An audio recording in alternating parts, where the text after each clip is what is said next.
What's good, my good people? What's poppin'? I'm back on live. They finally got me out of live prison. All right. I want to get right to it. All right. I want to thank. Let me clear my throat. First, I want to thank Erin Haynes and the NABJ. I want to make sure I pronounce that right, for doing what 90% of the black people out here would not do, to have the nuts to give Stephen A. Smith the thumbs down award. And this is why this is so important. First of all, I want to say I was one of the first ones to call him out about him always disrespecting black women. Kamala Harris, Jasmine Crockett, Joy Reid, it goes on and on. The whole, as far as I'm concerned, the whole WNBA.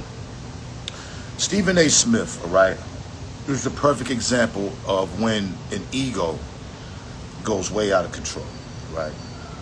I already knew that when he was on ESPN, that he was pandering to his bosses, and mainly his bosses are white folks. He always thought he was bigger than the program. He always thought he was bigger than the athletes that he was reporting on.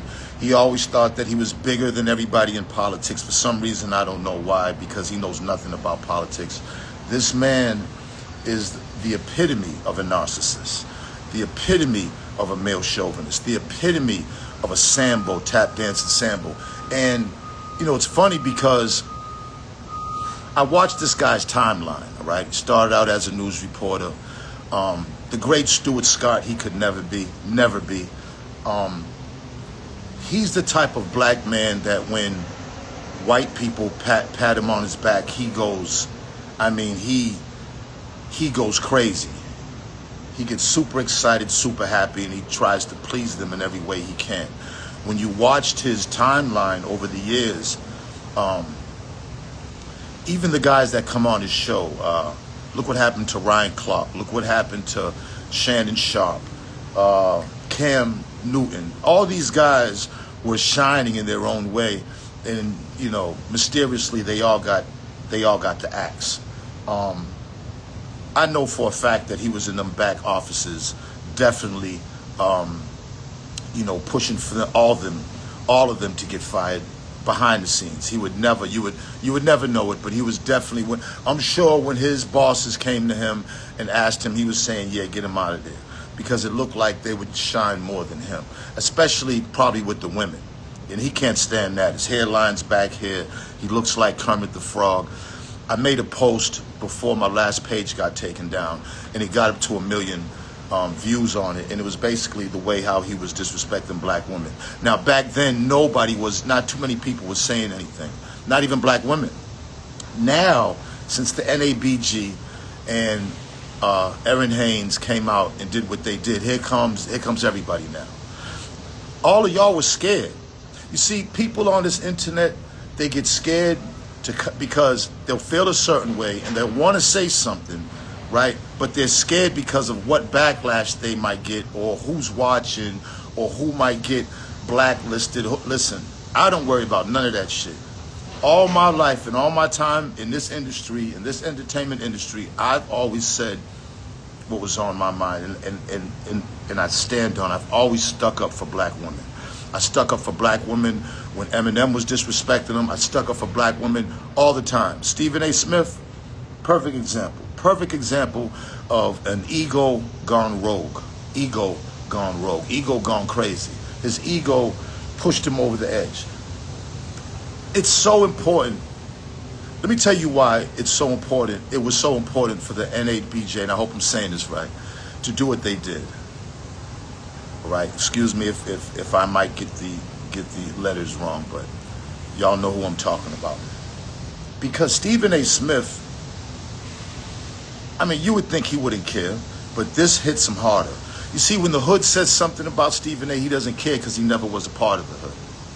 Never was part of hip-hop. Never was part of really the culture of who we are. Once he got his ESPN stripes, he just forgot about him even being black.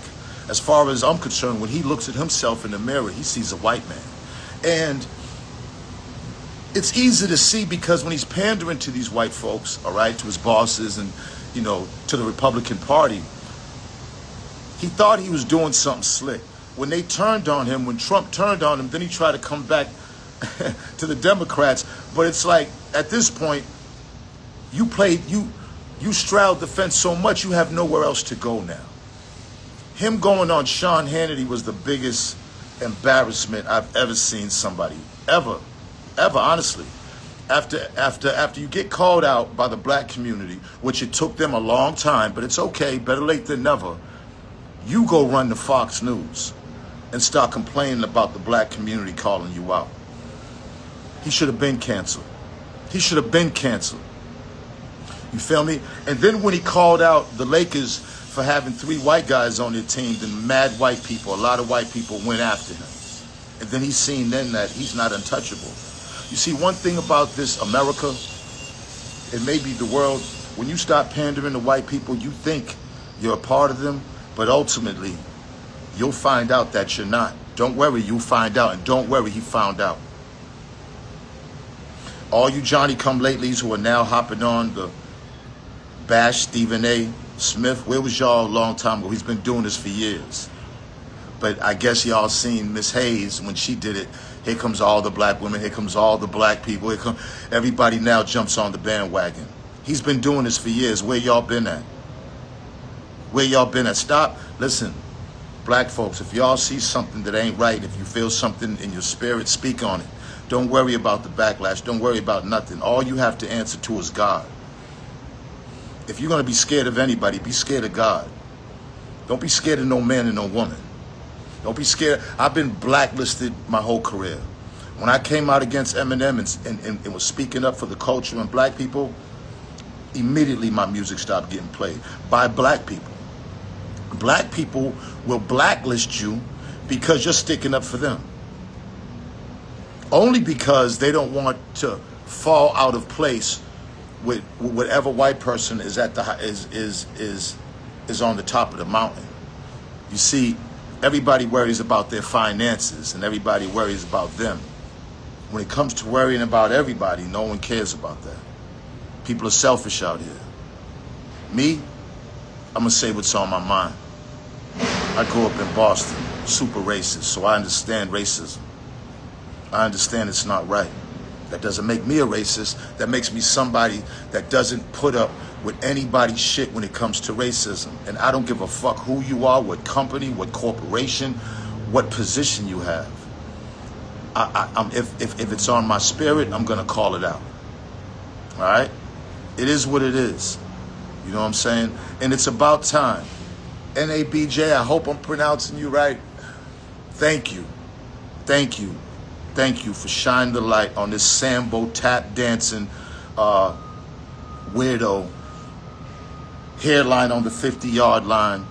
Like, and really, Stephen A. Smith, I know you seen my last post. I mean, when I called you out and I had my Celtics robe on, I know for a fact you've seen it. And I called you out for a boxing match. Let's get in the ring, Stephen A. Let's get in the ring. Stephen A. Smith, let's get in the ring. Let's go 3 rounds. We can put the biggest gloves on if you're scared. But let's get in the ring, man. Let me represent all the people that despise you, and you represent your guys who you look up to, and we don't have to say. Let's do it. And you give your purse to charity. Yes, to black women's charities. You give your purse to charity. Me, I'm keeping my purse because I need it. You don't need it, Stephen A. You've gotten a lot of money. You've tapped in so good that you're a multimillionaire. Good for you. God bless. See, that type of money I'll never get. You know what I'm saying? Because guys like me that speak their mind, you know what I'm saying? We always get the short end of the stick, but I'm still here. You see, money never made me. You feel me? When I was making millions back in the Source days, listen, I didn't know what money was. I didn't know what savings was, investing was. I was a street kid that sold drugs all my life.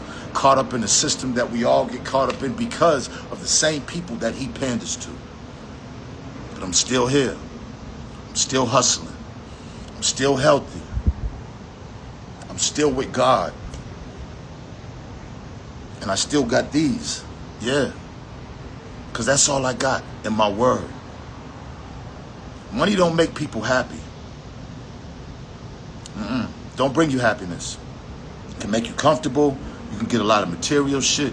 But man, happiness comes from within. And happiness comes from when you look in that mirror every morning when you brush your teeth, you're happy. You're happy with who you're looking at. I'm happy with who I'm looking at. Sure, I don't have the finances and the money I did, but that's all right. I didn't sell out. I didn't sell our people out. I didn't sell my soul.